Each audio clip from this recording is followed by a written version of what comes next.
નમસ્કાર દર્શક મિત્રો, ડે સ્પેશિયલ કાર્યક્રમમાં હું મયુરી આપનું સ્વાગત કરું છું. અને ડે સ્પેશિયલ એક એવો કાર્યક્રમ જેમાં આપણે જુદા જુદા ડે હેલ્થ વાઇઝ જે ડે હોય છે, વર્લ્ડ એઇડ્સ ડે છે, વર્લ્ડ વિશ્વ સોશિયલ મીડિયા ડે છે કે વિશ્વ હેલ્થ દિવસ છે, તો આ બધા દિવસોની આપણે ચર્ચા કરતા હોઈએ છીએ. એવી રીતના આજે આપણે જે મુદ્દો લીધો છે તે હાઇપર ટેન્શન ડેનો મુદ્દો લીધો છે. હાઇપર ટેન્શન એટલે કે જે લોકો બ્લડ પ્રેશરથી પીડાતા હોય છે, હાઈ બીપી લો બીપીથી પીડાતા હોય છે, આ રોગો જે છે તે રોગ એક સાયલેન્ટ કિલર ડોક્ટરે આને કહ્યો છે. શા માટે? કે ભાઈ અદ્યતન જીવનશૈલી આધુનિક યુગમાં જે આપણે જીવીએ છીએ, આ આધુનિક યુગના પોતાના જે એક અલગ પડકારો છે અને આ પડકારોનો આપણે દરરોજની જે આપણી જિંદગી છે તેમાં સામનો કરતા હોઈએ છીએ. ખાસ કરીને આપણે જોઈએ તો વિદ્યાર્થી કાળથી જ હાઇપર ટેન્શનના મૂળિયા રોપાતા જાય છે આપણી અંદર. પહેલા ભણતરનો સ્ટ્રેસ હોય છે, સારા માર્ક મેળવવાનું, સારું પરિણામ મેળવવાનું, અન્ય વિદ્યાર્થીઓ સાથે જ્યારે સરખામણી આપણા માતા પિતા કરતા હોય છે એ એક સ્ટ્રેસ હોય છે. અને સતત આ બધી જે બાબતો છે આપણા મગજમાં ક્યાંક ને ક્યાંક ઘેરાયેલી હોય છે, આપણી અંદર જ છુપાયેલી હોય છે. જેમ જેમ ઉંમરમાં આપણે આગળ વધીએ છીએ, જેમ જેમ ભણતર પૂરું કરીને આપણે નોકરી મેળવવા તરફ, આપણી કારકિર્દી મેળવવા તરફ આપણે જિંદગીમાં આગળ વધતા હોઈએ છીએ, તેમ કારકિર્દીમાં પણ, નોકરીમાં પણ આપણે સ્ટ્રેસનો સામનો કરતા હોઈએ છીએ. અને આ જે સ્ટ્રેસ છે, આ સ્ટ્રેસના કારણે જ હાઇપર ટેન્શનના આપણે રોગી બનતા હોઈએ છીએ. તો આજે ડે સ્પેશિયલ કાર્યક્રમમાં આપણે ચર્ચા કરવાની છે કે શા માટે હાઇપર ટેન્શન આપણે શિકાર થતા હોઈએ છીએ, લક્ષણો શું હોય છે, ઉપાયો શું હોય છે, અને ખાસ કરીને રોજિંદા જીવનનો જ્યારે ભાગ જ છે સ્ટ્રેસ, જ્યારે આપણે માની જ લીધું છે કે સ્ટ્રેસ લીધા વગર આપણા જીવનમાં ચાલવાનું જ નથી, તો સ્ટ્રેસ સાથે ડીલ કેવી રીતે આપણે કરી શકીએ. અને ચર્ચા કરવા માટે મારી સાથે જોડાયા છે મેનેજમેન્ટ ગુરુ શૈલેષ ઠાકર. શૈલેષભાઈ, સ્વાગત છે આપનો કાર્યક્રમમાં. તો શૈલેષભાઈ, ચર્ચાની શરૂઆતમાં પહેલો સવાલ હું આપને પૂછવા માંગીશ કે સ્ટ્રેસ જે આપણી દરબરોજની જે આપણી જિંદગી છે તેનો ભાગ બની ગયો છે, કઈ રીતે આપણે ડીલ કરી શકીએ? ખરેખર આપણે એવી કોઈ પ્રકારની ટેકનિક છે જે અજમાવવી જોઈએ તો સ્ટ્રેસ સાથે ડીલ કરવું સરળ બની શકે? હા, ટેકનિક છે અને તમારે એમને એપ્લાય પણ કરવી જોઈએ. અને શીખ્યા પછી મને એવું લાગે છે એનું એક સોલ્યુશન્સ તમે એક બેટર લિવિંગ તરફ તમે જઈ શકો એવું હું સ્પષ્ટપણે માનું છું. એટલે પણ સવાલ એ નથી, સવાલ એ છે કે દૈનિક જીવન સફળતા તરફ થઈ ગયું છે. ચાહે વિદ્યાર્થી કાળ હોય, ચાહે યુવાની કાળ હોય, ચાહે વૃદ્ધાવસ્થા હોય, કોઈ પણ અવસ્થાઓ હોય, એ અવસ્થાઓમાં સફળતાનો એક બહુ મોટો વિષય બની ગયો. અને જ્યાં સુધી મારો અનુભવ છે ત્યાં સુધી સફળતા એટલે જ પૈસો કમાવો અને પૈસાદાર થવું. અને હવે એક ભાઈને મેં સાંભળ્યા હતા એવું કહેતા હતા કે અમારે ત્યાં સાહેબ પણ આવે, એટલે આ સ્ટેટસ મેટર થઈ ગઈ. હવે સોશિયલ સ્ટેટસ એક મેટર નથી રહ્યું, પણ એ સિવાયની મેટરો પણ સ્ટેટસની મેટર થઈ ગઈ છે. અને એટલે કદાચ પ્રેશર રહેતું હોય, એટલે સ્ટ્રેસ ક્રિએટ થતી હોય, અને સ્ટ્રેસ સક્સેસ સાથે રિલેટેડ હોય. તો મારો જવાબ હા છે. સક્સેસ જોડે સ્ટ્રેસ રિલેટેડ છે અને છે જ. ડે સવારથી પગ મૂકે, માણસની આંખો ખોલે અને પથારીમાંથી પગ નીચે મૂકે ત્યાંથી એની લાઈફમાં સ્ટ્રેસ શરૂ થાય અને રાત્રે સૂઈ જાય. કેટલાકને ઊંઘ આવે પણ છે અને કેટલાકને ઊંઘ નથી પણ આવતી. કેટલાક ઊંઘની દવા લઈને પણ ઊંઘે છે. તો ત્યાં સુધી એના લાઈફમાં સ્ટ્રેસ છે હું સ્પષ્ટપણે માનું છું, પ્રેશર છે હું સ્પષ્ટપણે માનું છું. અને pressure is purely connected with the success of the life, purely connected. જી બિલકુલ. તો ખાસ કરીને આપણે વાત કરીએ કે વર્કપ્લેસ ઉપર સતત કારકિર્દીમાં આગળ વધવાની જે મહત્વાકાંક્ષા છે, જેમ તમે કહ્યું એ જવાબદાર છે.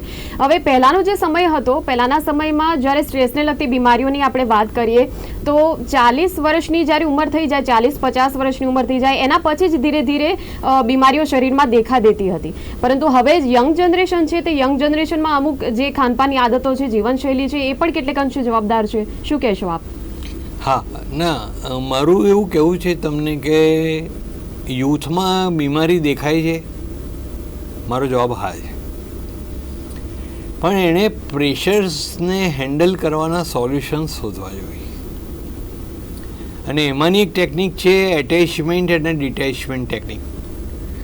જ્યાં તમે હોવ ત્યાં એની જોડે એટેચ થઈ જાઓ, બીજી બધી વાતો સાથે ડિટેચ થઈ જાઓ. કદાચ તમે જોયું હશે ઘણા માણસો ઓફિસ છોડ્યા પછી ડિટેચ થઈ જાય, ઓફિસથી ડિટેચ થઈ જાય. ઓફિસના કેટલાય પ્રશ્નો હોય પણ ઓફિસથી ડિટેચ થઈ જાય. અને એની લાઈફ જોડે નેક્સ્ટ કોર્સ ઓફ એક્શન જોડે એટેચ થઈ જાય. આઈ મીન હોમ સાથે હોય, એ ઓફિસથી હોમ જતો હોય તો એ ઓફિસ હોમ જોડે એટેચ થઈ જાય અને ઓફિસ જોડે ડિટેચ થઈ જાય. સવારે હોમથી ડિટેચ થઈ જાય અને ઓફિસ જોડે એટેચ થઈ જાય. પણ એટેચમેન્ટ અને ડિટેચમેન્ટ એને શીખવું પડશે. કેટલીય યુનિવર્સિટી અને કોલેજીસ અને સ્કૂલ્સ આ એટેચમેન્ટ અને ડિટેચમેન્ટ નથી શીખવાડતા. પણ મને એવું લાગે છે આ શીખવું જોઈએ. એના લીધે પ્રેશર્સ ઘટે. હા, એના લીધે એના ચહેરા ઉપર સ્માઇલ આવે. હા, એના લીધે સ્ટ્રેસ ફ્રી રહી અને એક જીવનનો આનંદ લઈ શકે છે. સૌથી મહત્ત્વનું એ છે કે જીવનનો તમે આનંદ લેવા આવ્યા. તમારાથી 10,000 વર્ષ પહેલાં પણ પૃથ્વી હતી અને તમારા પછી હજારો વર્ષ સુધી પૃથ્વી રહેવાની. એટલે જીવનનો તમે 60, 70, 80 વર્ષ, 90 વર્ષનો જે સમયગાળો છે, સમયગાળા વચ્ચે જીવનનો આનંદ લેવા આવ્યા છો. You are on a planet as a visitor, not as an owner. અને માણસ ઓનરશીપમાં એને માલિકીપણાના ભાવ હેઠળ કંઈકનું કંઈક બનાવવું, કંઈ સફળતા પ્રાપ્ત કરું, કંઈ બનાવવું, આ વિષયમાં દાખલ થતો જાય. અને એના લીધે પ્રેશર છે. ચાઇલ્ડ ઉપર સ્ટડીનું પ્રેશર હોય છે, યુથ ઉપર કેરિયરનું પ્રેશર હોય છે. 40ની ઉપર જશો તો ધીમે રહીને પૈસા અને સમૃદ્ધિ અને ઓનરશીપનું પ્રેશર હોય છે. 60 પછી જશો તો તબિયતનું પ્રેશર હોય છે. રિટાયરમેન્ટની લાઈફને આપણે ત્યાં 58 ને 60 વચ્ચે રિટાયર્ડની કોશિશમાં રહી. તો રિટાયરમેન્ટ પછી સિનિયર સિટીઝનની એક લાઈફ હોય છે. એ લાઈફમાં કેવી રીતે પાસ કરવી, કેવી રીતે જીવવું, એનું એક પ્રેશર હોય છે. પણ અલ્ટિમેટલી મારું એવું માનવું છે કે હેપીનેસ, પીસ, લવ અને કેર અને શેર ને આ બધા આઈડિયાઝ કરતાં success, money, pressure, day to day life, આ બધી તરફ મને એવું લાગે છે વધારે જતા જઈએ છીએ. અને કદાચ મને એવું લાગ્યું છે કે બેલેન્સ કરવાનો માણસ ચૂકી ગયો છે. જે લાઈફને બેલેન્સ કરવી જોઈએ, એટેચમેન્ટ અને ડિટેચમેન્ટથી વર્ક અને ઓફિસ અને હોમ વચ્ચે જે એણે બેલેન્સ કરવી જોઈએ, બેલેન્સ કરવાનું ચૂકી ગયો છે. અને બેલેન્સ કરવાનું કોઈ શીખવાડતું બી નથી. કોઈ યુનિવર્સિટી જોઈ તમે આનો ક્લાસ લેતો હોય, કોઈ આનું સર્ટિફિકેશન આપતું હોય, આનો માસ્ટર આપતું હોય. તો મને એવું લાગે છે કે કદાચ માસ્ટરિંગ બેલેન્સિંગ ઓફ લાઈફ એ વિષય પર માણસ ચૂકી ગયો છે. અને એના લીધે ખાસું પ્રેશર્સ થાય છે, એના લીધે ખાસી સ્ટ્રેસ થાય છે. એના લીધે યુવાનોના મોતના સમાચારો પણ તમને સાંભળવા મળતા હશે. એ એટલે થાય. હવે 28થી 40 વચ્ચે પણ મને એવું લાગે છે કે મેં ખાસા કેસીસ જોયેલા છે. પ્રોફેશનલ્સ વર્ક કરતા હોય અને રાત્રે ઘરે જઈને પછી સૂઈ જાય ને ઉઠે જ નહીં, સવારે ઉઠે જ નહીં, એવા કેસીસ, ઢગલો કેસીસ મેં જોયેલા છે. એનું રીઝન આ છે. મને એવું લાગે છે એને પ્રેશર્સ હેન્ડલ કરવાના થોડાક સોલ્યુશન્સ એની લાઈફમાં, એને ડે ટુ ડે લાઈફમાં એપ્લાય કરવા જોઈએ. બિલકુલ. અને વર્કિંગ વુમનની વાત કરવામાં આવે તો આ જે તમે સ્ટ્રેસના કારણો ગણાવ્યા એ પણ બેલેન્સ નથી કરી શકતી. એ પણ ઝઝૂમતી હોય છે કે એક પ્રકારે એક તરફ ઘરની જવાબદારીઓ છે, ઘણી વર્કિંગ વુમન જેને બાળક પણ હોય છે તો એક પ્રકારે બાળકની જવાબદારી, તો એ ગિલ્ટનો ભાવ લઈને આવતી હોય છે ઓફિસમાં કામ કરતી વખતે. તો ના તો ઓફિસે જવાબદારીઓ પ્રોપરલી નિભાવી શકે છે, ના તો ઘરની જવાબદારીઓ, કેમ કે ત્યાં કોઈ સપોર્ટ કરવાવાળું હોય તો સારું, અને જો ન હોય તો પછી તે પણ એક પ્રકારનું પ્રેશર મગજમાં રાખીને જ કામ કરતી હોય છે. હા, સાચી વાત. અને મલ્ટી રોલ્સ એ શબ્દ જ સ્ત્રીઓથી શોધાયો છે. મલ્ટીટાસ્કિંગ આ શબ્દ જ સ્ત્રીઓથી શોધાયો છે. કેમ કે સ્ત્રીઓએ ઘરનું કામ, બાળકોનું કામ, કુટુંબનું કામ, એનું વર્ક પ્લેસ ઉપર જઈ પહોંચી અને સ્પેશિયલી જે કેરિયર કનેક્ટેડ હોય એ કામ, સાંજે પાછું ઘરે જઈ રસોઈનું કામ, રાત્રે ફેમિલીનું કામ. આમ મને એવું લાગે છે કે એને મલ્ટીટાસ્કિંગ અને મલ્ટી રોલ્સ એની લાઈફનો પાર્ટ છે. પણ એના લીધે અનડ્યુ પ્રેશર્સ બહુ જ આવી જાય છે. યુઝ્યુઅલી ખૂબ પ્રેશર આવી જાય અને એ પ્રેશર્સને એણે સોલ્યુશન શોધવા જોઈએ. Something which food make you happy. મને એવું લાગે છે હોબી અને હેબિટ્સ એવી કોઈ વાતો એને શોધી કાઢવી જોઈએ જે એને ખુશ કરે. કેટલાક માટે કોફી હોઈ શકે, કેટલાક માટે ઠંડુ હોઈ શકે, કેટલાક માટે સારી ઊંઘ હોઈ શકે, કેટલાક માટે ટીવી સિરિયલ હોઈ શકે. પણ હું એવું માનું છું આવી કોઈકની કોઈક હોબી હોય જેનાથી જેનાથી એ પોતે પ્રફુલ્લિત થઈ શકે અને જીવી શકે એવું એને ક્યાંક લાગવું જોઈએ. સાંભળવાની કળા એ આ દેશમાં ક્રાઇસિસ છે, સમજવાની કળા એ આ દેશમાં ક્રાઇસિસ છે. હું સ્પષ્ટપણે માનું છું માણસ સાંભળતો નથી, હું સ્પષ્ટપણે માનું છું માણસ સમજતો નથી, હું સ્પષ્ટપણે માનું છું એ એવું જ કહે છે કે બે કન લાઈનમાં જ છે, વાત કનમાં ને કનમાં જતી રહી ક્યાં. આમ એ એના કન્ક્લુઝન્સ અને એના એનાલિસિસ અને એના કન્ક્લુઝન્સ પર જાય છે.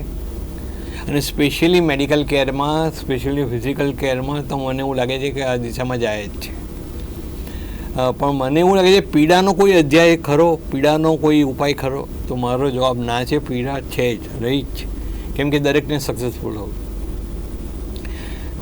પીડા એનો પર્યાય નથી. સફળતા અને ગ્રોથ અને સક્સેસ અને એને કનેક્ટિવિટી છે, બે વચ્ચે કનેક્ટિવિટી. પણ એનું કોઈ સોલ્યુશન્સ કોઈક શોધવું પડશે. તમારે બેલેન્સ કરવાનું શીખવું પડશે, તમારે એટેચમેન્ટ ડિટેચમેન્ટ શીખવું પડશે, તમારે લોકોને જોવા પડશે જે પ્રફુલ્લિત, સૌથી વધુ ઓબ્ઝર્વેશન્સ કરવું પડશે.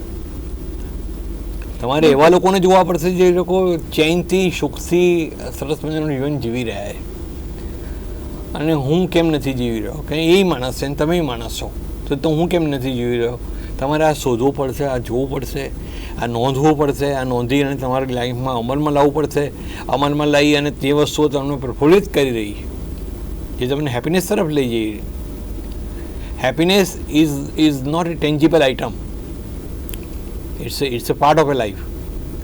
અને આપણે જીવન જીવવામાં કંઈ છે જ નહીં. મારું માનવું છે સુખ માટે આવ્યા હતા, આનંદ માટે આવ્યા હતા, પ્રમાદ માટે આવ્યા હતા, હેપીનેસ માટે આવ્યા હતા. એટલે એ ક્યાંક તમને મળતી રહે એવી આશાઓ સાથે હું મારી વાત તમારી સમક્ષ મૂકી રહ્યો છું. બિલકુલ. તો આ તો થઈ એડલ્ટ જે લોકો છે એની વાત, કે જેઓ કારકિર્દી પોતાની ઘડી રહ્યા છે, કારકિર્દીના ઘડતરમાં પડકારોનો સામનો કરી રહ્યા છે. પણ આપણે જ્યારે વિદ્યાર્થી કાળની વાત કરીએ, ખાસ કરીને જે પણ વિદ્યાર્થીઓ દર વર્ષે બોર્ડની પરીક્ષા આપતા હોય છે, તેઓ સૌથી વધારે સ્ટ્રેસનો શિકાર બનતા હોય છે. તેમને પણ પ્રેશરનો ખૂબ જ અનુભવ થતો હોય છે. એક તો જે ઘરના છે, પરિવારજનો છે, તે જ પ્રેશરાઇઝ કરતા હોય છે પહેલાં તો. અને જો આ સ્થિતિ ન હોય તો અંદરોઅંદર પણ વિદ્યાર્થી વચ્ચે પણ કમ્પેરિઝન એક થતી હોય છે. ક્યારેક શિક્ષકો દ્વારા પણ કમ્પેરિઝન થતું હોય છે અને તેના કારણે એક પ્રેશર એમના મગજમાં ક્રિએટ થતું હોય છે. તો કોઈ પણ વિદ્યાર્થી જ્યારે આ બધા પડકારો સામે લડવાનું હોય તો એ શું ટેકનિક અપનાવી શકે, શું ઉપાયો હોઈ શકે? ના, હું એવું માનું છું કે પ્રેશર ચાહે ચાઇલ્ડ હોય કે ચાહે યુથ હોય કે ચાહે એ સિનિયર હોય, પ્રેશર એ પાર્ટ જ છે લાઈફનું. પણ એને કેવી રીતે હેન્ડલ કરવું એ શીખવું પડશે. અને હેન્ડલ કરવાના તમારે તમારી હેબિટ્સ અને હોબીઝ એવા ડેવલપ કરવા પડે. હવે દાખલા તરીકે ફિઝિકલ એક્સરસાઇઝીસ, તમે 90 મિનિટની જીમમાં જાઓ કે વોકિંગમાં જાઓ કે રનિંગમાં જાઓ, મેડિટેશનમાં જાઓ, યોગમાં જાઓ, તો ત્યાંથી તમને હેપીનેસ મળે. તો એવી તમારી હેપીનેસ, ન્યુટ્રિશન પ્રેક્ટિસીસ, એ બધાથી તમારી લાઈફમાં એડ થશે. તમારો જવાબ હા છે. એ બધાથી હેપીનેસ એડ થશે. અને happiness is A part of a life.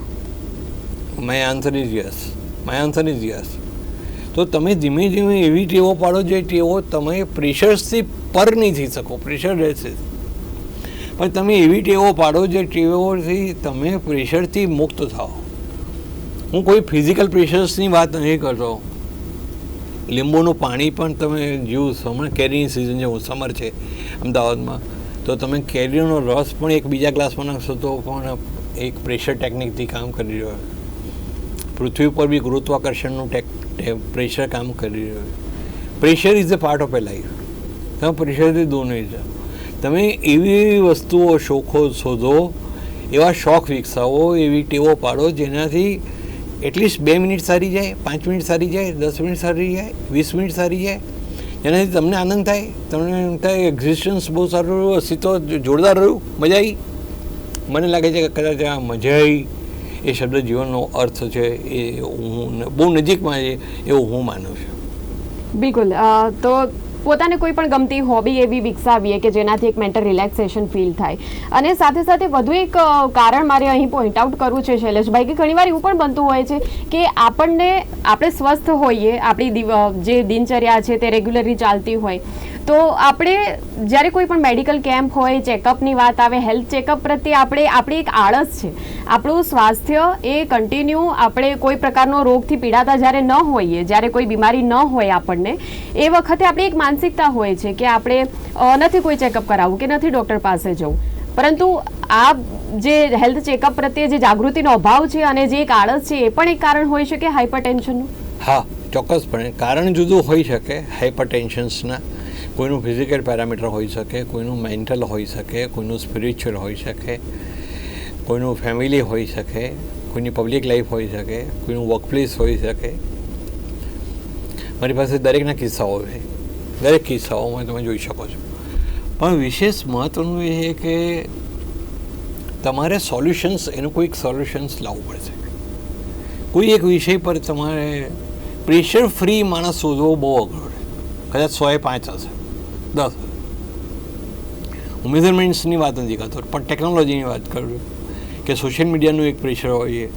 અત્યારે સર્ફિંગમાં મને લાગે છે સર્ફિંગ કરતાં લોકો સ્માર્ટફોન પર સર્ફિંગ કરતા હોય 4 કલાક હોય છે.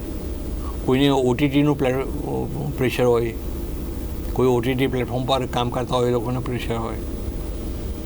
પણ સૌથી મહત્ત્વનું એ છે કે એન્વાયરમેન્ટલ પ્રેશર્સ અને પીપલનું પ્રેશર્સ બને ત્યાં સુધી એવોઇડ કરો.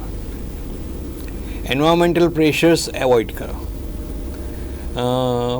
પીપલનું પ્રેશર્સ હેન્ડલ કરો. કોઈ માણસ જોડે તમને ન ગમે, અનુભવ ખરાબ થયો, પછી એ માણસ જોડે ફરી કામ ના કરો, કેમ કે એ માણસ તમને તમારી જોડે નડી જ રહ્યો. તો તમને એ માણસ જોડે તમે પ્રેશર્સ હેન્ડલ કરવામાં ફેલ ગયા છો, તો ફરી પાછું રીએક્ટિવ ના થાઓ, રીઓપન ના કરો, એન્વાયરમેન્ટ્સમાં ના કરો, સોશિયલ મીડિયામાં ના કરો. આવું હું માનું છું કે તમે આ રીતે એક અવેરનેસ લેવલ ઉપર, પ્રાયોરિટી લેવલ ઉપર, priority in contest of people, in context of time, in context of environment, in context of work. હું એવું માનું છું ધીરે ધીરે તમે ચોઈસ કરશો તો કોઈ એક સોલ્યુશન્સ તરફ જશો, કોઈ એક સોલ્યુશન્સ તમારી લાઈફમાં આવશે. તમે સૌથી મહત્ત્વનું એ યાદ રાખો, પૃથ્વી ઉપરથી એકવાર પસાર થવા માંડવી. આ એકવાર કેવી રીતે પસાર થવું એ તમારે નક્કી કરવાનું છે. આ પસાર થવાની રીત, રસમ તમે શોધી કાઢો. તમે પરવાનો લઈને કોઈ નથી આવ્યા. અને સૌથી મહત્ત્વનું એ છે કે દરેક વ્યક્તિએ પોતાનું નામ દુર્યોધન કરી નાખવું જોઈએ, કેમ કે એને ખબર છે ધર્મ શું છે અને ધર્મનું એ પાલન છે. તમને ખબર છે આ પ્રેશર છે, તમને ખબર છે આ વ્યક્તિ હેરાન કરી રહી છે, તમને ખબર છે આ કામ કરવાથી નારાજગી થાય છે, ઉપરથી હેરાન થાય છે, તો તમે એ કામની હા જ કેમ પાડી, એ માણસની હા કેમ પાડી, તમે એન્વાયરમેન્ટને કેમ હા પાડી, તમે એમાં રિટેન ના કરો, ડિટેન ના કરો, એટેન્ડ ના કરો. અને તમારી જાતને ધીરે ધીરે કરતાં કરતાં હું એવું માનું છું એક સુખ તરફ, એક સંતોષ તરફ. જીવન અત્યંત સરળ છે. Life is not complicated, life is easy, life is simple. We make it complicated, we make it confuse, we make it hard. So we have to a better in that cases. બિલકુલ, ખૂબ જ અત્યંત મૂલ્યવાન તમે સલાહ આપી અને ખૂબ જ સરસ વાત કરી કે લાઈફ તો કોમ્પ્લિકેટેડ નથી, આપણે એને કોમ્પ્લિકેટ કરીએ છીએ. અને છેવટે તો વાત ત્યાં જ આવીને ઊભી રહી જાય છે કે સતત આપણી જે મહત્વાકાંક્ષા છે કે હું આનાથી પણ વધારે સારી જિંદગી કેવી રીતે જીવું, આનાથી પણ વધારે સારું મટીરિયલિસ્ટિક એક જે માનસિકતા ઘર કરી ગઈ છે, એ પણ સૌથી વધારે કારણ છે. અને સોશિયલ મીડિયામાં પોઈન્ટ આઉટ હું બિલકુલ આ કરવા માંગીશ શૈલેષભાઈ કે સોશિયલ મીડિયામાં માણસ એક વખત એવું કરે છે કે અન્ય કોઈ વ્યક્તિ જે છે, જે કોઈ પણ એનો કલીગ હોય કે કોઈ એનો સગા સંબંધીમાં કોઈ હોય કે કોઈ એનો જૂનો સ્કૂલનો મિત્ર હોય, તો અત્યારે એના જીવનમાં આગળ વધી ગયો હશે અને એની સિદ્ધિઓના ફોટા, વિડીયો વગેરે મૂકતો હોય, તો પછી આપણે આપણી જાત સાથે કમ્પેર કરવા લાગીએ છીએ. એટલે આપણે પોતે જ આપણા એક વર્સ્ટ ક્રિટિક છીએ. એમ તો આપણે આપણી જાતને જ ક્રિટિસાઇઝ કરીએ છીએ. હા, સમજ છે, પણ હું એને વાત કરતાં પણ વિશેષ તમારે સોશિયલ મીડિયા વગરનો માણસ શક્ય છે? ના, બિલકુલ અત્યારના સમયમાં બિલકુલ નહીં. તો હું એવું માનું છું it's a part of a life. ચાહે ઓટીટી પ્લેટફોર્મ હોય, ચાહે ગૂગલ સર્ફિંગ હોય. Most important thing is internet is cheaper, internet is free, data is cheap and data is free, but your time is not free. You are not free. તો તમે આ awareness maintain કરો કે એનાથી મારી લાઈફમાં હું જે સમય આપી રહ્યો છું એ સમય તો હું પાછો લાવવાનો નથી. તો જો સમય જો હું પાછો ના લાવવાનો હોઉં તો મારે આ બધા માટે શું કરો? સમય ખર્ચવો. કેટલો ખર્ચવો? ક્યાં ખર્ચવો? સર્ફિંગ કરવું. એ 4-4 કલાક સુધી મેં સર્ફિંગ કરતા માણસો રાત્રે જોયા છે. એના લીધે રાત્રે 9 વાગે સર્ફિંગ ચાલુ કરે તો 12 વાગે સૂઈ જાય. એના લીધે સવારે 6 વાગે મોર્નિંગ વોક સ્કીપ કરે. તો એના કરતાં તમે મોર્નિંગ વોક એટેન્ડ કરો. તમે રાત્રે લેટ નાઇટ સુધી ટીવી સિરિયલ પર મૂવી જુઓ. It's fine, it's good if you are making your self pleasure, happiness in your life, it's good. પણ એના લીધે તમે સવારે પછી ઉઠી નથી શકતા, તમારે સ્કીપ કરો છો. હું એવું માનું છું life food B divided into 8 hours to sleep, 8 hours to work and 8 hours for your personal life. I mean physical life, mental life, spiritual life, family life. આ બધા માટે સમય ખર્ચતા જાઓ તો કદાચ મને એવું લાગે છે કે તમારી પાસે ટાઈમ ખાસો ટાઈમ તમારી જીવનના આનંદનો જશે એવો હું લાગુ છું. હું ઘડિયાળ લઈ અને ફૂટપટ્ટી લઈને જીવન જીવવાની વાત નથી કરતો, પણ તમે જીવનનો એક આનંદ લેતા જાઓ એવી વાત કરી રહ્યો છું. બિલકુલ. વધુ એક પરિબળ મહત્વનું છે પ્રવાસનું. લોકો પ્રવાસ ઓછો કરી રહ્યા છે એવું કહી શકાય. તમારી દ્રષ્ટિએ તમે શું જોશો? ગુજરાતીઓ પ્રવાસ વધારે કરી રહ્યા છે. જી. ગુજરાતીઓ, હું ગુજરાતી ભાષામાં વાત કરી રહ્યો છું એટલે તમારી સાથે બોલું. જી જી. ગુજરાતીઓ પ્રવાસમાં વધારે કરી રહ્યા છે અને પ્રવાસથી ટેન્શન ફ્રી થવાય, મારો જવાબ હા છે. પ્રવાસથી હેપીનેસ અને સ્માઇલિંગ ફેસ અને માણસ સ્ટ્રેસલેસ રહી શકે, પ્રેશરલેસ રહી શકે, મારો જવાબ હા છે. એનાથી એક એન્ટરટેનમેન્ટ એની લાઈફમાં ઊભું થાય, મારો જવાબ હા છે. પણ હું એવું માનું છું કે પ્રવાસ કરવો જોઈએ અને ભ્રમણ દ્વારા શિક્ષણ.